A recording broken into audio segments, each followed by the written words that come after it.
अनि यहाँ मेयरको पनि तलब, उपमेयरको पनि तलब, वडा अध्यक्षको पनि तलब, वडा सदस्यको पनि तलब, तपाईँको मान्यको पनि तलब, प्रतिनिधि सभा मान्यको पनि तलब। एउटा कर्मचारी लोकसेवा पास गरेर आउँछन्, एउटा कर्मचारी निर्वाचित भएर आउँछ।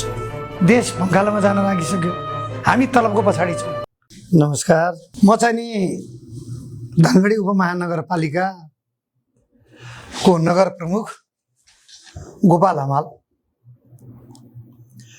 सम्पूर्ण देशवासीलाई एउटा दबावको लागि अहिलेको नेपाल सरकार जो नयाँ बहुमतको सरकार छ, उहाँहरूलाई अनुरोध र सबै जनताले यसमा समर्थन गर्नुहुन्छ भन्ने आशाका साथ यो भिडियो प्रेषित गर्दैछु। खास गरी के भनेपछि नेपालमा जबदेखि परिवर्तन भन्ने कुरा आयो तबदेखि जनप्रतिनिधि पनि जागिरे भए। र मलाई त के लाग्यो भने म जब जनप्रतिनिधि भएँ मलाई के लाग्थ्यो भने यो राजनीति भनेको सेवा हो, सेवाको लागि गर्नुपर्छ। राजनीति भनेको समर्पण हो, समर्पणको लागि गर्नुपर्छ, देशका लागि गर्नुपर्छ। तर अनुभव ठिक उल्टो लाग्यो। उल्टो के भने हामी त्यसो गर्दैन रहेछौँ।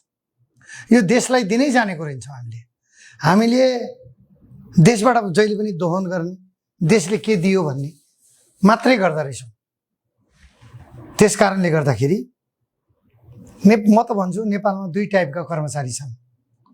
एउटा कर्मचारी लोकसेवा पास गरेर आउँछन्, एउटा कर्मचारी निर्वाचित भएर आउँछ। किनभने सबैको तलब रहेछ, मासिक रूपमा तलब। भत्ता त सुनेको थिएँ, तर यो मासिक रूपमा तलब भन्ने कुरा जुन आयो, यसले के भने स्वयं सेवा गर्ने, देशलाई केही गर्छु भन्ने मान्छेहरू पछाडि परे। अनि यसलाई पेसा बनाउने, राजनीतिलाई पेसा बनाउने मान्छेहरू अगाडि आए, जसको कारणले गर्दाखेरि भ्रष्टाचार भयो, अनियमितता भयो। जुन कुरा यहाँहरूलाई मैले कसैलाई भनिराख्नु पर्दैन। व्यक्तिगत रूपमा मलाई के फिल भयो भने मैले आजको उमेरसम्म, यो यहाँ निर्वाचित हुनुभन्दा अगाडिसम्म सम्पूर्ण कुरा आफ्नो लागि गरेँ, आफ्नो परिवारको लागि गरेँ, आफ्नो लागि गरेँ, चाहे व्यापार गरेँ, चाहे जे गरेँ। अब म देशको लागि समय दिन्छु, समर्पण गर्छु भन्ने भावले आए। पूर्ण रूपले स्वयंसेवक भएर काम गर्ने इच्छा हो। तर त्यो सौभाग्य मैले प्राप्त गरिनँ। किन गरिनँ भने यहाँ त तलब रहेछ, होइन? यहाँ त तलब रहेछ। अनि यहाँ मेयरको पनि तलब, उपमेयरको पनि तलब, वडा अध्यक्षको पनि तलब, वडा सदस्यको पनि तलब, तपाईँको मान्यको पनि तलब, प्रतिनिधि सभा मान्यको पनि तलब, होइन? मन्त्रीको तलब।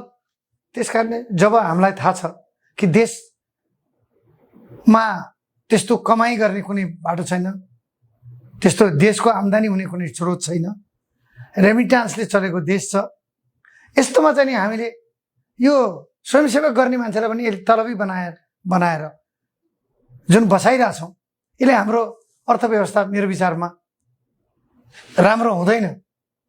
पहिले 20 वर्ष कमसेकम देश बनाऊ, देशको अर्थव्यवस्थालाई मजबुत बनाऊ, एकदम मजबुत बनाऊ।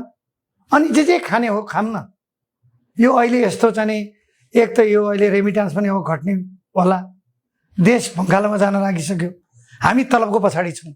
त्यसकारण मेरो अनुरोध के छ भने नयाँ सरकारलाई, बहुमतको सरकारलाई यो तलबी प्रथा बन्द गर्नुहोस्। कुनै पनि तहको जनप्रतिनिधिले तलब नपाउने, उसले भत्ता पाउने, काम गरेकोले भत्ता ल्याओस्, तलब नपाउने। यो गरेर कमसेकम यो गरे भने एउटा छटनी पनि हुन्छ।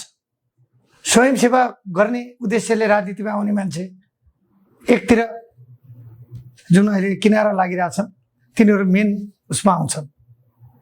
र जसले यसलाई पेसा बनाउने हुन्छ उनले व्यापार गर्छन्, बिजनेस गर्छन्, नोकरी गर्छन्, केही गर्छन् नि।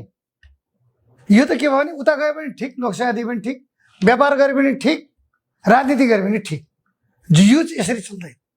त्यस कारण मलाई चाहिँ नि धेरै दिनदेखि यो भिडियो बनाउन मन लागिरहेको थियो।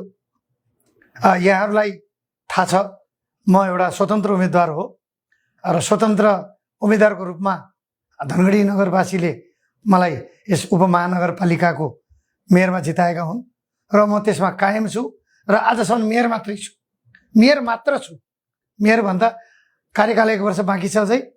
त्यसैले त मलाई यो लागेको कुरा के भने सम्पूर्ण नेपालीहरू जसले देशलाई माया गर्नुहुन्छ, जो यहाँ नेपालमा हुनुहुन्छ चाहे विदेशमा हुनुहुन्छ, सबैले यो कुरालाई आफ्नो आफ्नो फेसबुकबाट दबाब बनाउनुहोस् र यसलाई एउटा अभियानको रूपमा हामी अगाडि बढौँ र चलाउँ र यो चाहिँ नि यो तलबी जनप्रतिनिधिलाई चाहिँ नि को जुन पाटो छ यो पाटो म त आफ्नो व्यक्तिगत रूपमा के भन्न चाहन्छु भने स्वयंसेवक भएर जनताको सेवा गर्न दिनुहोस्, यति अनुरोध गर्दछु। धन्यवाद।